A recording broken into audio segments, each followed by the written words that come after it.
Harman Benson. Le journal des stratèges.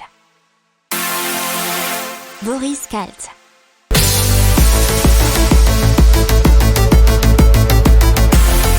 Bonjour à tous et bienvenue dans le journal des stratèges pour une revue de l'actualité éco, tech et impact du jour.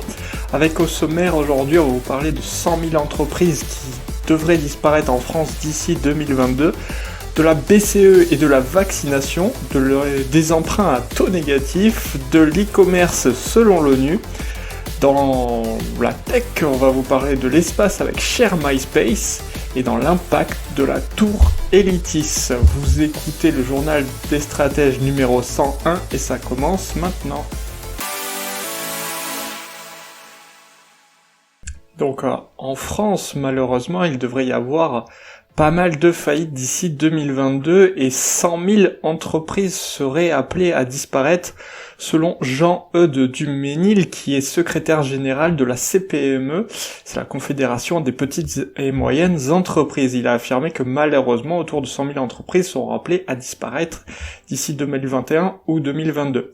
Alors ce qui est un paradoxe, c'est qu'en 2020 il y a eu moins de défaillances d'entreprises que d'habitude et vous savez pourquoi ? Parce que il y a pas mal d'aides en ce moment, et donc il devrait y avoir mécaniquement un rattrapage pour 2021, enfin fin 2021 ou 2022.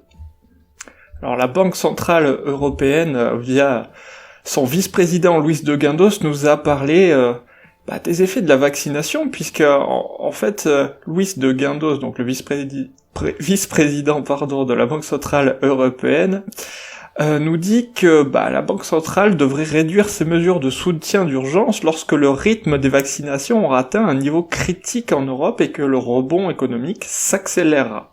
Il a aussi mis en garde contre un maintien trop prolongé des mesures d'assouplissement monétaire de la Banque Centrale, ce qu'on appelle le quantitative easing, estimant que les effets secondaires pourraient être aussi dommageables qu'un retrait trop précoce du soutien monétaire.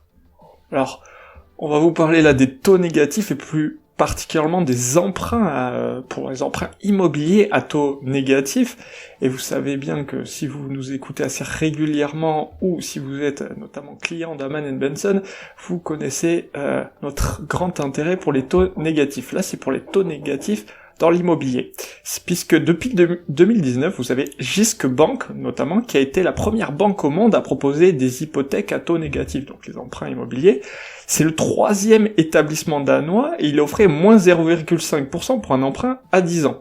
Donc les clients, bien sûr, ne reçoivent pas directement d'argent, mais le montant de leur dette se réduit chaque mois. Autrement dit, la banque paie une partie de leur amortissement. Et ça arrive de plus en plus, en particulier au Danemark, mais aussi au Portugal. Donc, en cette période de pandémie, l'ONU a publié un rapport avec la CNUSED, qui est la Confédération des Nations Unies pour le commerce et le développement, pour nous parler de l'essor spectaculaire de l'e-commerce qui a été connu sur cette dernière année, et bien sûr en raison de la pandémie et surtout d'un contexte de restriction de mouvement. Alors bien sûr, il y a eu des effets négatifs, notamment sur les services de covoiturage et de voyage. Alors ça vient des statistiques de 7 pays, Australie, Canada, Chine, Corée du Sud, Singapour, Royaume-Uni et États-Unis, qui représentent 2/3 des ventes en ligne d'entreprises à consommateurs, ce qu'on appelle les B2C. Les ventes en ligne au détail ont progressé de 22,4% l'an dernier pour atteindre 2500 milliards de dollars, soit environ 2 milliards d'euros, alors qu'elles avaient seulement augmenté de 15,1% entre 2018 et 2019. Alors les 4 premiers sites du classement, ça reste dans l'ordre les mêmes, Alibaba, Amazon, JD.com et Pinduoduo. Allez, maintenant on part dans l'espace avec Share My Space qui ambitionne de cartographier les débris spatiaux. Et plus particulièrement de monter des stations d'observation qui permettront ensuite d'établir une cartographie des centaines de milliers d'objets qui polluent l'orbite terrestre.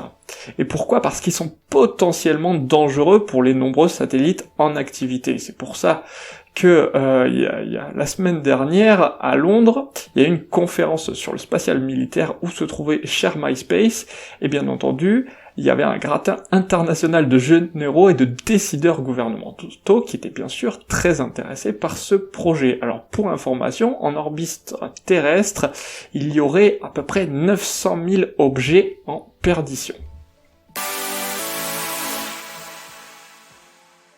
Allez, maintenant on passe à la Tour Elitis.